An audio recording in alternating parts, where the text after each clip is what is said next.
नमस्कार, जोहार। मैं अनिकेत सिंह और आप देख रहे हैं टीवी 45। झारखंड में विधानसभा चुनाव के दूसरे चरण का चुनाव प्रचार समाप्त हो गया है और आज आपको बता दें कि दिग्गजों ने कई सभाएं की, लेकिन आज से चुनाव प्रचार जो है समाप्त हो गया है। ऐसे में बता दें कि दूसरे चरण में 38 सीटों पर मतदान होने हैं। 20 नवंबर को दूसरे और अंतिम चरण का जो है मतदान होना है। वहीं 23 नवंबर को नतीजे आएंगे। आपको बता दें कि पहले चरण में 43 सीटों पर मतदान हुआ था, 15 जिलों के। वहीं दूसरे चरण में 12 जिलों के 38 सीटों पर मतदान होने हैं, जिसका चुनाव प्रसार जो है आज थम गया। इसके बाद हर जिले की अगर हम बात करें तो डीसी ने जो है प्रेस वार्ता की और तैयारियों की जो है जानकारी वो भी साझा करते हुए नजर आए। वहीं आज दिन की अगर बात करें तो बड़े चेहरे जो है कोयलांचल और संथाल में नजर आए, जहां उन्होंने चुनावी जनसभा को संबोधित किया और सबने अपनी एड़ी चोटी की जो है जोर लगा दी है। आपको बता दें, अब आपको सेकेंड फेज में किनका कहां मुकाबला है वो पहले आपको दिखाते हैं। तो दूसरे चरण का रन जो है, दूसरा फेज में 38 सीटों पर चुनाव होने हैं। 8 एसटी सीट है। वहीं कुल 528 प्रत्याशी है। पुरुष 472 है। वहीं अगर बात करें तो एनडीए यानी कि बीजेपी के 33 और आजसू के 5। वहीं इंडिया गठबंधन में जेएमएम के 20, कांग्रेस के 13, आरजेडी के 4 और फ्रेंडली 1 है। वहीं धनवार टुंडी सीट खिजरी जो है, वहीं धनबाद जामा एसटी सीट है। मांडू, नाला, जरमुंडी, सारठ, रामगढ़, पाकुड़ और Silli. Gande, Borio ST seat, Maheshpur ST seat, Madhupur, Godda, Bokaro.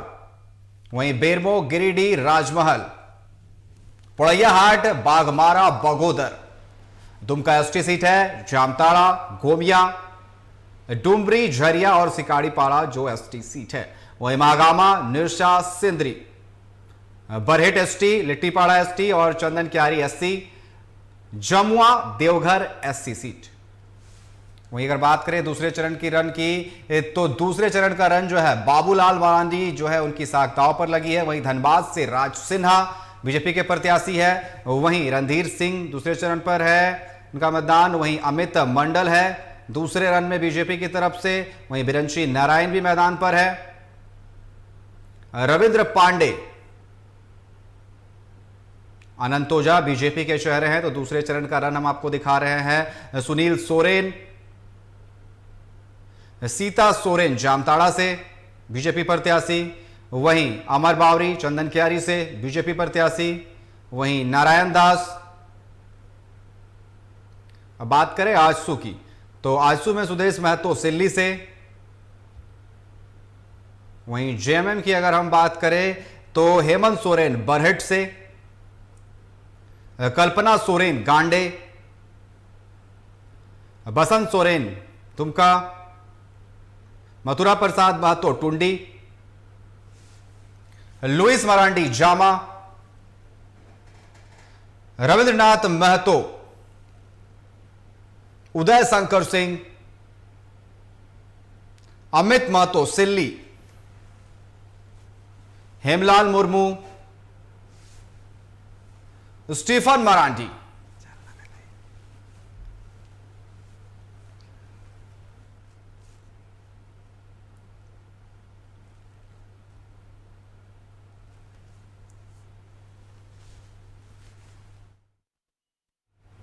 तो दूसरे चरण के मतदान के लिए चुनाव का शोर जो है वो थम गया है। प्रत्याशी जो है डोर टू डोर प्रचार करेंगे और इस पर अधिक चर्चा करने के लिए रांची से हमारे editor in chief Rakesh Kumar ji हमारे साथ जुड़ चुके हैं। वहीं दुमका से हमारे संवाददाता कुंदन हमारे साथ जुड़े हुए। सबसे पहले चलेंगे हम रांची, जहां हमारे एडिटर इन चीफ है राकेश कुमार जी, उनसे सवाल लेंगे। राकेश जी, जिस तरीके से दूसरे चरण का जो है चुनाव प्रचार का जो भोपू है वो थम गया, प्रत्याशी जो है डोर टू डोर ही अब प्रचार कर पाएंगे। जिस तरीके से हम बात कर रहे हैं संथाल और कोयलांचल की, 14 सीटें अगर हम देखें तो संथाल में है 18 सीटें। जिस तरीके से बात कीजिएगा जो संथाल और कोयलांचल में, वही 2 सीटें रांची की है। सभी ने यहां पर जोर लगा दिया है। क्या कुछ कह रहा है अगर हम संथाल की बात करें, कोयलांचल की बात करें, समीकरण इस बार? देखिए कि अनिकेत, लगातार जिस तरीके से चुनाव की शुरुआत हुई थी उस समय से हम लोग बार बार चर्चा कर रहे थे कि कहीं न कहीं इस बार दिलचस्प मुकाबला होगा। 2 चरणों में चुनाव होने के नाते काफी कुछ तेजी से समीकरण बनते बिगड़ते नजर आ रहे हैं। पहले चरण के चुनाव के बाद से तमाम लोगों की निगाहें अब कहीं न कहीं दूसरे चरण पर दिखाई पड़ सकती है। और आपने जैसा जिक्र किया कि जिस तरीके से कोल्हान पे चर्चा होती है, उसी तरह से अब संथाल की बारी है। संथाल में कुल 18 सीटें हैं जो निश्चित तौर पर कहा जा सकता है कि वो जीत हार के मार्जिन के बाद से सरकार बनाने की स्थिति तय कर पाएंगी। तो तमाम लोग कहीं न कहीं झारखंड विधानसभा के चुनाव की में अभी पूरी ताकत झोंकने की तैयारी की थी। एनडीए की बातचीत की जाए या गठबंधन की बातचीत की जाए, तमाम दलों के बड़े नेता कहीं न कहीं प्रचार में शामिल हुए थे। और इसके बाद से कई दिग्गजों के को लेकर चर्चा है कि उनकी जीत होगी या हार होगी, सरकार किसकी बनेगी। ये सारे समीकरण अब बिठाने लगे हैं, जुगत होने लगी है कि आखिर कैसे अभी भी जो बचा हुआ समय है उस पर आगे निकला जाए। तमाम प्रत्याशी अपने अपने तरीके से कर रहे हैं, पार्टियां अपनी रणनीति तैयार कर रही हैं। और साथ साथ कहा जा सकता है कि इस बार के जब चुनाव खत्म होंगे दूसरे चरण के, तब पता चल पाएगा कि क्या कुछ समीकरण बनता है। हम लोग कोशिश करेंगे कि ग्राउंड लेवल पे तमाम चीजों को जाकर जानकारी लें। हमारे सहयोगी सभी जगहों पे मौजूद रहेंगे और साफ तौर पे कहा जा सकता है कि वहां से जो फीडबैक आएंगे उसके आधार पे एक आकलन भी हम जरूर जनता के सामने रखने की कोशिश करेंगे, जो जमीनी स्तर पर जाकर किया गया होगा। तो साफ तौर पे कहा जा सकता है कि दिलचस्प मुकाबले के बीच से अब दूसरे चरण के चुनाव की प्रक्रिया तेजी से आगे बढ़ रही है। और जैसे ही वोटिंग शुरू होगा उसके बाद से पता चल पाएगा कि किस तरीके से तमाम दिग्गजों के जो नाम हैं वो किस तरीके से उभर कर सामने आएंगे। क्योंकि इस बार काफी अहम माना जा रहा है कि राज्य में किसकी सरकार बनेगी। मुद्दों की बातचीत की जाए तो पहले भी आरोप प्रत्यारोप के दौर जिस तरीके से चले हैं उसके बाद से मुद्दे भी सामने आते रहे। तो अब 1-2 बात सामने आ रही थी, खास करके कि संथाल जैसे इलाके में बांग्लादेशी घुसपैठ की चर्चा है, वहां की जो बुनियादी सुविधाएं हैं उसको लेकर चर्चा है। और साथ साथ ये भी कहा जा रहा है कि अब आने वाले समय में राज्य को किस रूप में देखा जा सकता है, क्योंकि वहीं से अब लगता है कि राज्य में सरकार बनाने की कवायद तेजी से आगे बढ़ पाएगी। तो अब निगाहें सभी लोगों की है और हो सकता है कि वोटिंग के बाद पता चल पाएगा कि क्या कुछ परिस्थितियां नजर आती हैं। लेकिन फिलहाल की बातचीत की जाए तो कोयलांचल की बात की जाए, संथाल की बातचीत की जाए या बाकी बचे जगहों पे जो वोटिंग होना है वहां की बातचीत की जाए तो निश्चित तौर पे तैयारी पूरी हो चुकी है और पूरी ताकत के साथ प्रत्याशी अपने अपने इलाके में जाकर लोगों से बातचीत कर रहे हैं। जी राकेश जी, बिल्कुल जिस तरीके से आप एग्जिट पोल की भी बात कर रहे हैं कि दूसरे चरण का जो मतदान है इसके बाद टीवी 45 भी शाम 6 बजे से 20 तारीख को दर्शकों को दिखाएगा कि आखिर एग्जिट पोल क्या कहता है। हमारे संवाददाता कुंदन भी दुमका से हमारे साथ जुड़े हुए हैं। कुंदन, आप दुमका में यानी कि संथाल में है और संथाल जेएमएम का गढ़ कहा जाता है। जिस तरीके से राकेश कुमार जी भी कह रहे थे कि एग्जिट पोल में ये हम बताएंगे कि आखिर जनता के मूड में क्या है मतदान के बाद, लेकिन संथाल की अगर हम बात करते हैं, दुमका की बात करते हैं तो ये जेएमएम का गढ़ कहा जाता है। वहां क्या कुछ समीकरण कह रहा है इस बार?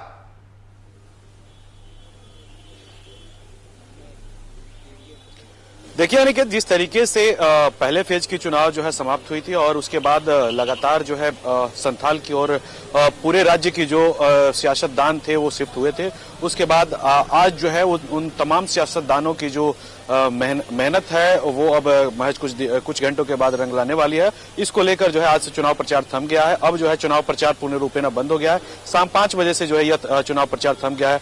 अगर हम दूसरे चरण की बात करें तो 38 विधानसभा सीटों में कुल 1,23,00,000 जो मतदाता हैं अपने मताधिकार का प्रयोग करेंगे 20 नवंबर को। और निश्चित तौर पर कह सकते हैं कि इस राज्य की सियासी और कह सकते हैं कि जो आगे आने वाले जो दशा और दिशा होगी उसकी रूपरेखा जो है अगले 20 नवंबर को तय होगी, चूंकि मतदाता जो है अपनी मत का प्रयोग करके अपने राजनेता और अपने मुख्यमंत्री और अपने स्थानीय विधायक का जो है चुनाव करेंगे। लेकिन इससे पहले अगर हम बात करें तो जिस तरीके से संथाल को लेकर पूरे राज्य की जो निगाहें हैं वो आ टिकी थी, तो निश्चित तौर पे ये कह सकते हैं कि आगामी जो मतदान होने हैं उसमें कहीं न कहीं संथाल एक बहुत बड़ा भूमिका निभाने वाला है, क्योंकि संथाल की जो तमाम वैसी सीटें हैं जो काफी हॉट है। अगर आप बात करें, हालांकि अगर हम बात करें तो जितनी भी आप बड़े चेहरे देख रहे हैं उसमें मैक्सिमम चेहरे जो है संथाल और उसके आसपास के जो सीटें देख रहे हैं वहां से आ रहे हैं। निश्चित तौर पे ये कह सकते हैं, चाहे हम हेमंत सोरेन की बात कर ले, उनकी पत्नी कल्पना सोरेन की बात कर ले, बाबूलाल मरांडी की बात कर ले, सुदेश महतो की बात कर ले, या फिर ये कह सकते हैं कि हेमंत सोरेन के भाई बसंत सोरेन की बात कर ले, तमाम वो बड़े चेहरे हैं जो झारखंड की सियासत की नजरों से अगर हम खंगाले तो ये बड़े चेहरे हैं और निश्चित तौर पे इनकी भाग्य का फैसला जो है 20 तारीख को जो संथाल और जो दूसरे चरण के जो मतदाता हैं वो उनका जो है तय करेंगे। तो इस स्थिति में तमाम जो सीटें हैं वो काफी हॉट देखने को मिल रहा है। खासकर अगर हम बात करें तो दुमका की जो सीट है जहां से हेमंत सोरेन के भाई जो हैं बसंत सोरेन वो जेएमएम से बतौर अभी विधायक भी हैं। हालांकि फिर से जेएमएम ने उन पर विश्वास जताया और उन्हें बतौर उम्मीदवार उन्हें घोषित किया है।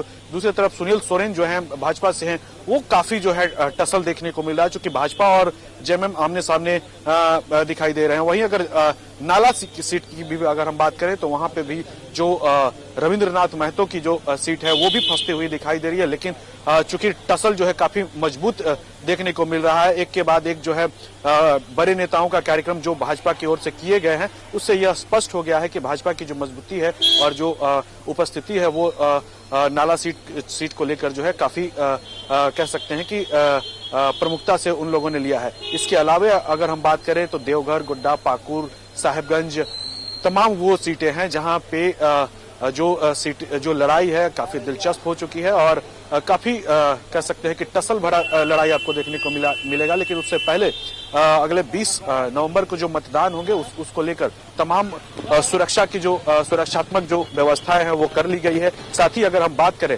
तो 5 बजे के बाद जो चुनाव आयोग की जो गाइडलाइंस है उसको फॉलो करने का सभी विधानसभा क्षेत्रों के जो पदाधिकारी हैं उनको निर्देशित कर दिया गया है और किसी भी तरीके की त्रुटि ना हो, किसी भी तरीके की व्यवधान उत्पन्न ना हो, इसको लेकर भी जो है चुनाव आयोग सख्ती से अधिकारी को निर्देशित कर रखा है। अनिकेत, जिस तरीके से हम संथाल की बात कर रहे हैं, इस बार जो चुनावी मुद्दे हैं, कई बीजेपी की जिस तरीके से हम बात करें तो बीजेपी ने हर बार बांग्लादेशी घुसपैठ की बात की है और जिस तरीके से जो सत्ता पक्ष में उनका कहना है कि ये केंद्र का मामला है अगर बांग्लादेशी घुसपैठ हुआ है। और जो मुद्दे बताए गए हैं इस बार जो विकास के मुद्दों को लेकर के ऐसा देखने को मिल रहा है कि बस बांग्लादेशी घुसपैठ के मुद्दे को जो है उछाला गया और जो बाकी मुद्दे हैं उनको छूती भी बस नजर आई है सभी पार्टियां। ज्यादातर बातें जो है बांग्लादेशी घुसपैठ को लेकर के की गई, लेकिन सबसे बड़ी अगर बात करें हम संथाल क्षेत्र की तो पलायन सबसे बड़ी समस्या है, रोजगार की समस्या है और स्वास्थ्य की समस्या है। इस पर ज्यादा बातें नहीं की गई, ज्यादा बातें बस ये हो रही है कि बांग्लादेशी घुसपैठ को ज्यादातर मुद्दा बनाया गया है इस बार।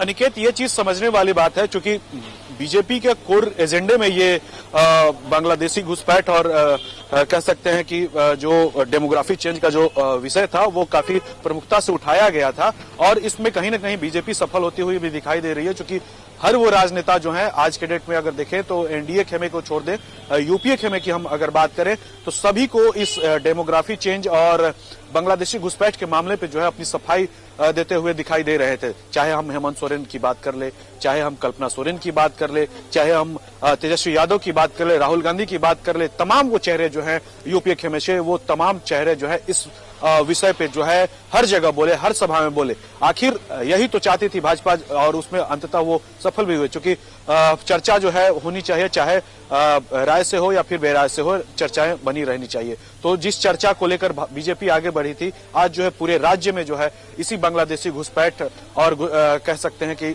डेमोग्राफी चेंज का जो मसला है उसको लेकर आगे बढ़ी और कहीं ना कहीं सफल होती हुई भी दिखाई दे रही है। हालांकि चुनाव में जीत और हार तो जनता के हाथ में है, जनता जिसे अपने दिलों में जगह देगी उसका ही जीत और हार का जो मुखरा है वो तय होगा। लेकिन फिलहाल जो है ये जो बांग्लादेशी घुसपैठ का जो मामला है उसमें कहीं ना कहीं भाजपा जो है खुद को सफलता के जो शीर्ष पे स्थापित करते हुए दिखाई दे रही है। बात भी सही है। हालांकि विकास कार्यों की अगर हम बात करें तो हेमंत सोरेन और उनके जो गठबंधन दल के जो जितने भी तमाम वैसे नेता है, चाहे राहुल गांधी हो, मल्लिकार्जुन खड़गे हों या फिर कांग्रेस के, राजद के, जेएमएम के तमाम वो चेहरे हैं जो आए हैं, झारखंड दौरे पे आए, जनसभा किए, रोड शो किए, वहां पे अपनी जो उपलब्धि है जो जनता के बीच में लेकर गए थे, चाहे मैया सम्मान योजना हो या फिर कह सकते हैं कि तमाम वो जो जॉब हाल फिलहाल में जो देने की जो बात आई थी, वो हर जो कार्यक्रम चलाए गए हैं वो सभी को जो है प्रमुखता से ये लोग भी रखे हैं।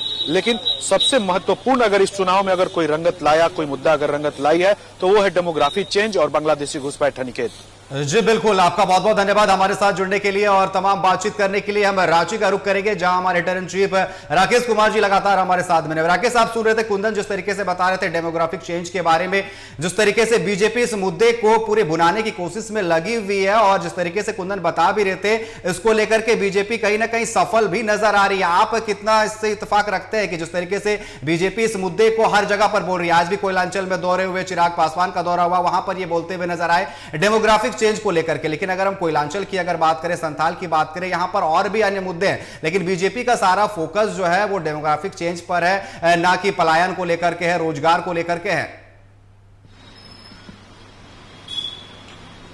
देखिए अनिकेत, कई मुद्दे हैं, खास करके संथाल की बातचीत करेंगे, कोयलांचल की बातचीत करेंगे या पूरे राज्य के विभिन्न हिस्सों की बातचीत करेंगे। इसमें सबसे अहम मुद्दा जो चुनावी बन पाया, उसमें 2-3 मुद्दों पे मैं चर्चा करना चाहूंगा। एक तो घुसपैठ को लेकर चर्चा चल रही थी, कुंदन ने भी जिस तरीके से तमाम चीजों को सामने रखते हुए कहा कि डेमोग्राफी जो चेंज हो रही है उसका आने वाले समय में क्या कुछ प्रभाव पड़ेगा, इसको लेकर जरूर चर्चा कर रही है बीजेपी। आपने देखा होगा कि भ्रष्टाचार को लेकर कई सवाल खड़े किए जा रहे हैं। संथाल वही इलाका है जहां से भ्रष्टाचार को लेकर अभी भी कई बड़े राजनीतिक दल के लोग, कई अधिकारी और बाकी जांच एजेंसियों के दायरे के तहत आते नजर आ रहे थे। ये एक बड़ा मुद्दा बीजेपी ने उठाया था। और साथ साथ आपने पलायन विस्थापन की बातचीत की तो लंबे समय से पीछे चर्चा होती रही है। आपने देखा होगा कि खास करके गठबंधन की बातचीत की तो गठबंधन की तरफ से कोई बड़े मुद्दे पे तो बातचीत नहीं की गई, लेकिन सीधे सीधे इस बारे में कहा गया कि जो स्थानीय मुद्दे हैं उसको लेकर वो संजीदा होगी, रोजगार को लेकर के, पलायन को लेकर के, विस्थापन को लेकर, छात्रों के हित को लेकर के, और साथ साथ खास करके आदिवासियों के हित को लेकर जो जो कानून बनाए गए हैं उसको कैसे लागू कराया जाएगा, उस पर जरूर चर्चा की जा रही है। एक बड़ा सवाल तब खड़ा हो रहा था कि योजनाओं को लेकर बड़ी उत्सुकता देखी गई है इस बार के वोटरों में। तो आपने देखा होगा कि मैया सम्मान योजना किस कदर से कई इलाकों में हावी होती नजर आई है और उसका लाभ जरूर गठबंधन के नेता उठाने की कोशिश कर रहे हैं। और साथ साथ ये भी कहा जा रहा है कि जो घोषणाएं की गई हैं, घोषणा पत्र किए गए हैं, पार्टी की तरफ से घोषणाएं की गई हैं और साथ साथ ज्वाइंट एफर्ट के तहत से, यानी कि तमाम दल के लोगों ने अपने अपने गठबंधन दल के साथ मिलकर एक घोषणा पत्र जारी किया है, उसके तहत भी बातचीत की जा रही है। तो फिलहाल इस बार भी कहीं न कहीं जनता उम्मीद कर रही है कि कौन कौन सी चीजें जमीन पर उतर पाई हैं उसका आकलन किया जाएगा, कौन कौन से वादे किए जा रहे हैं उसको कितना सच रूप में, मूर्त रूप में देखने की कोशिश की जा सकेगी। और साथ साथ ये भी देखा जा रहा है कि जो राज्य के हित की बात की गई जाती है, मैं बार बार चर्चा भी करता हूं कि जो गठबंधन की दल के लोग हैं वे बार बार इस बारे में चर्चा करते हैं कि राज्य गठन के उद्देश्यों को पूरा नहीं किया गया है, इसको लेकर बार बार बातचीत होती है। तो आप देखेंगे कि स्थानीय नीति हो, CNT SPT एक्ट हो, रोजगार को लेकर हो, पलायन को लेकर हो, महिलाओं के हक और अधिकार की बातचीत की जाए, 5वीं अनुसूची की चर्चा की जाए, ये सारी चीजें जरूर चुनावी माहौल में देखने को अलग अलग तरीके से अलग अलग जगहों पर देखने को मिल रही हैं। लेकिन चूंकि अब दूसरे फेज का चुनाव है, मैं पहले भी ये भी कहता हूं कि जब कई इलाकों की चर्चा की जाती है तो अलग अलग भौगोलिक, राजनीतिक, आर्थिक, सामाजिक परिस्थितियां अलग अलग होती हैं। तो संथाल की बातचीत की जाए तो वहां की परिस्थितियां थोड़ी अलग हैं, कोयलांचल की बातचीत की जाए तो फिलहाल वहां की परिस्थितियां थोड़ी अलग हैं, और बाकी जगहों की बातचीत की जाए तो वहां की भी परिस्थितियां अलग दिखाई पड़ती हैं। तो ऐसे में मुद्दे कई हैं जो अलग अलग हिस्सों में अलग अलग तरीके से सामने दिखाई पड़ रहे हैं। लेकिन दूसरे चरण के चुनाव में जनता बारीकी से तमाम चीजों को देख रही है और हो सकता है कि सोच समझकर मतदान करेगी। और इसके बाद मैंने जैसे पहले भी कहा कि हम लोग तमाम जगहों पे आकलन कर रहे हैं, तमाम विधानसभा के सीटों पर जाकर आकलन कर रहे हैं कि आखिर कौन सी पार्टी किस स्थिति में नजर आएगी वोटिंग के बाद से, उसको भी जरूर हम जनता के सामने रखने की कोशिश करेंगे। जी राकेश जी, आपने मुद्दों की बात कही कि अलग अलग क्षेत्र में जिस तरीके से आपने कहा, कोल्हान हो, चाहे संथाल हो, कोयलांचल हो, उत्तरी छोटा नागपुर हो, अलग अलग मुद्दे हैं। लेकिन बीजेपी जिस तरीके से लगातार जो है बांग्लादेशी घुसपैठ, डेमोग्राफिक चेंज को लेकर के बात कर रही है, वहीं दूसरी ओर अगर हम जेएमएम की बात करें तो जेएमएम के पास एक सबसे बड़ा मुद्दा है जिस तरीके से उन्होंने इस बार बुनाने की लगातार कोशिश की है, वो है मैया सम्मान योजना। लेकिन बीजेपी के पास अगर हम बात करें तो बीजेपी के पास बस एक ही मुद्दा जो है वो देखने को मिल रहा था, वो है संथाल में डेमोग्राफिक जो चेंज है इसको लेकर के लगातार हर मंच पर, चाहे वो कोयलांचल में उनके बड़े चेहरे आ रहे हो, चाहे कोल्हान में आ रहे हो या फिर संथाल में आ रहे हो, जो भी यहां पर बड़े चेहरे आए वो डेमोग्राफिक चेंज को लेकर के बात करते। लेकिन अगर हम दूसरी ओर अगर जेएमएम इंडी गठबंधन की बात करें तो यहां पर मैया सम्मान योजना जो आधी आबादी को साधने की कोशिश जो है यहां पर इंडी गठबंधन ने की है, वो अगर हम पहले चरण की बात करें तो हद तक वो साबित भी हुई है और उन्हें साधा भी है। क्या लगता है कि एक बढ़त बनाए हुए है जेएमएम इस बार? देखिए, आपने डेमोग्राफी की बातचीत की, जिस तरीके से बाकी जो मैं बात करता हूं एक एक करके सभी मुद्दों पे कोशिश करता हूं कि सामने रखने की कोशिश की जाए। जहां तक बांग्लादेशी घुसपैठियों की बात है तो आप जिस तरीके से बातचीत करें कि डेमोग्राफी चेंज हो सकता है, सिर्फ डेमोग्राफी की बातचीत नहीं है। वहां पे अगर बांग्लादेशी घुसपैठ आते हैं तो आदिवासियों के हक और अधिकार को कैसे छीना जाएगा, इस पर सवाल खड़े किए जा रहे हैं। 5वीं अनुसूची में जो कानून के तहत प्रावधान किए गए हैं उसमें यह कहा गया है कि किसी भी स्थिति में आदिवासियों के हक और अधिकार को कहीं न कहीं छीना नहीं जा सकता है। और साथ साथ ये भी कहा गया है कि जो सांस्कृतिक विरासत में उनको मिली है, आर्थिक स्थिति है, सामाजिक स्थिति है, उसमें किसी तरह का कोई बदलाव किए बिना विकास के काम किए जाने हैं। तो ऐसे में अगर आदिवासी मूल जो धारा है उससे बाहर निकलते हैं तो राज्य के गठन के उद्देश्य पर सीधा असर पड़ेगा, जिसको लेकर तमाम राजनीतिक दल के लोग जरूर चर्चा करते हैं और उसमें सभी की सहमति भी दिखाई जाती है। अलग अलग तरीके से जरूर इस मुद्दे पर बातचीत करते हैं। बीजेपी जरूर बांग्लादेशी घुसपैठ को लेकर बातचीत कर रही है, लेकिन कहीं न कहीं गठबंधन के लोग भी इस बारे में चिंतित है कि आखिर 5वीं अनुसूची को कैसे लागू कराया जाए जिससे उनके अस्तित्व को, आदिवासियों के अस्तित्व को बचाया जा सके। तो ये सारे सवाल खड़े होंगे। जहां तक मुद्दों की बात है तो बीजेपी में गोगो दीदी योजना को सामने रखकर बातचीत करने की कोशिश की है। वहीं मैया सम्मान योजना को लेकर के गठबंधन दल के नेताओं ने जमीनी स्तर पर जाकर काम किया और बाकी जो घोषणाएं की गई हैं उसका भी लाभ लेते नजर आ रहे हैं। तो साफ तौर पर कहा जा सकता है कि दिलचस्प मुकाबला होगा, मुद्दों की भी बातचीत होगी, खास करके विकास की भी बातचीत होगी और सीधे सीधे लाभ जिस तरीके से महिलाओं को कैसे मिल सकता है, युवाओं को कैसे मिल सकता है, इस पर भी चर्चा की जाएगी। तो फिलहाल देखना होगा। मुझे लगता है कि थोड़ा इंतजार करना चाहिए। हम लोग आकलन के तहत और चीजों पर बातचीत करेंगे और हो सकता है कि आने वाले समय में जब चुनाव खत्म हो जाएंगे तब तमाम राजनीतिक दल को इस बारे में याद भी दिलाएंगे कि आपने जिन मुद्दों का जिक्र किया था उसकी परिस्थिति क्या है, उसको लेकर आपकी पार्टी और आपकी अगर सरकार बनती है तो किस तरीके से जनता के बीच जाने की कोशिश करती है। और हम इस बारे में जरूर उनसे सवाल करते हुए जवाब भी मांगेंगे और ये भी सवाल खड़े करेंगे कि आप अगर उसे कारगर ढंग से लागू नहीं करते हैं तो फिर आपको राजनीति करने का कोई उद्देश्य समझ में नहीं आता है। क्योंकि राज्य के गठन के समय यही कहा गया था कि राज्य का गठन होगा तो यहाँ के लोगों का विकास होगा, यहाँ के लोग आर्थिक रूप से मजबूत होंगे, सामाजिक परिस्थितियां बरकरार रहेंगी और साथ साथ कहा जाता है कि माइंस और मिनरल्स के माध्यम से पूरे देश में एक अलग छाप बनाई जाएगी जिससे देश भर के रोजगार देने की कोशिश की जाएगी